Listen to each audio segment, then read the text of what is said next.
দেশের প্রধানমন্ত্রী তিনি রাম মন্দির তৈরি করে উদ্বোধন করেছেন, তাহলে আজকে আমার রাজ্যের একজন বিধায়ক তিনি কেন মসজিদ তৈরি করতে পারবেন না? রাজ্যপাল মুখ্যমন্ত্রীকে চিঠি করলেন যে অবিলম্বে হুমায়ুন কবিরকে অ্যারেস্ট করা হোক। আমিও টার্গেট নিচ্ছি, দুর্গাঙ্গন শিব মহাকাল কি করে হয়? জনগণের ট্যাক্সের টাকায়, সরকারি সম্পত্তির ওপরে। আমিও এটাকে কেন্দ্র করে হাইকোর্ট শুধু না, যদি সুপ্রিম কোর্ট যেতে হয় আমি তাও রাজি আছি। জনগণের কাছ থেকে ভিক্ষা ভেঙে করছে, ট্যাক্সের টাকা দিয়ে মসজিদ তৈরি করছে, দ্বিচারিতা কেন? তাকে অ্যারেস্ট করতে হবে। যে আপনি দল থেকে তাকে বহিষ্কার করেছেন, আগামী দিন দেশের জনগণ আপনাকে লাল কার্ড দেখাবে। যে মুখ্যমন্ত্রী তিনি দীঘা জগন্নাথ মন্দির উদ্বোধন করলেন, তার সাথে সাথে তিনি ঘোষণা দিলেন শিলিগুড়িতে শিব মহাকাল মন্দির তৈরি করবেন এবং 15 একর জায়গার উপরে রাজারহাটে নিউ টাউনে তিনি দুর্গাঙ্গন তৈরি করছেন।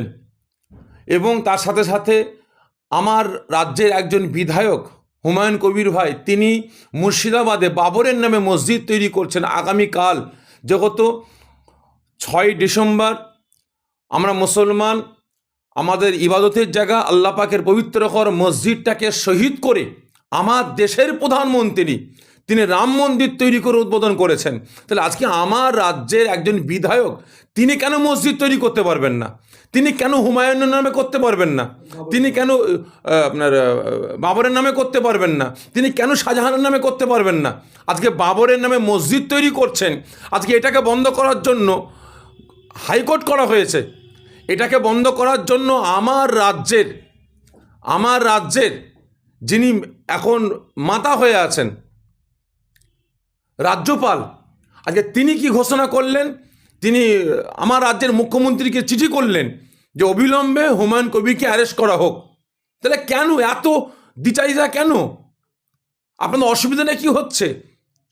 আজকে আমি তো মনে করছি যে আমার রাজ্যে যদি মন্দির তৈরি হয় সরকারি টাকায়, আমার রাজ্যে মন্দির তৈরি হচ্ছে জনগণের ট্যাক্সের টাকায়, আমার রাজ্যে মন্দির তৈরি হচ্ছে সরকারি সম্পত্তির ওপরে, তাহলে আজকে হুমায়ুন কবির ভাই সেই সরকারি সম্পত্তির ওপর জমি করছে না, সরকারি টাকা নিয়ে করছে না, জনগণের কাছ থেকে ভিক্ষা ভেঙে করছে, আজকে নিজের ট্যাক্সের টাকা দিয়ে মসজিদ তৈরি করছে, সেখানে বাধা, তাকে অ্যারেস্ট করতে হবে।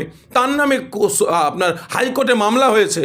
আমিও টার্গেট নিচ্ছি দুর্গাঙ্গন কি করে হয়, শিব মহাকাল কি করে হয়? জনগণের ট্যাক্সের টাকায়, সরকারি সম্পত্তির ওপরে।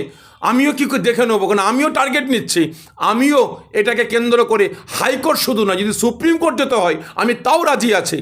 যদি আপনার মন্দির তৈরি করুন, একটা কেন 1 লক্ষ মন্দির তৈরি করুন, 1 কোটি মন্দির তৈরি করুন, আমার কোনো আপত্তি নাই। জনগণের ট্যাক্সের টাকা দিয়ে করা যাবে না, কারণ ওই ট্যাক্সের টাকায় হিন্দু মুসলমান প্রত্যেকটা ধর্মের টাকা আছে, ওই টাকা দিয়ে জনগণের স্বার্থে ব্যয় করতে হবে, জনগণের শিক্ষা সেবা চিকিৎসা নিয়ে ব্যয় করতে হবে। আপনি মন্দির তৈরি করবেন অসুবিধা নাই, আর মুসলিম সম্প্রদায়ের কোনো বিধায়ক কোনো এমপি এমএলএ তৈরি করলে সেখানে আপনার অসুবিধা, সেখানে বন্ধ করতে হবে, তাকে দল থেকে বহিষ্কার করলেন আপনারা। আমি তো মনে করি যে আপনি দল থেকে তাকে বহিষ্কার করেছেন, আগামী দিন দেশের জনগণ আপনাকে লাল কার্ড দেখাবে, আপনাকে বহিষ্কার করবে।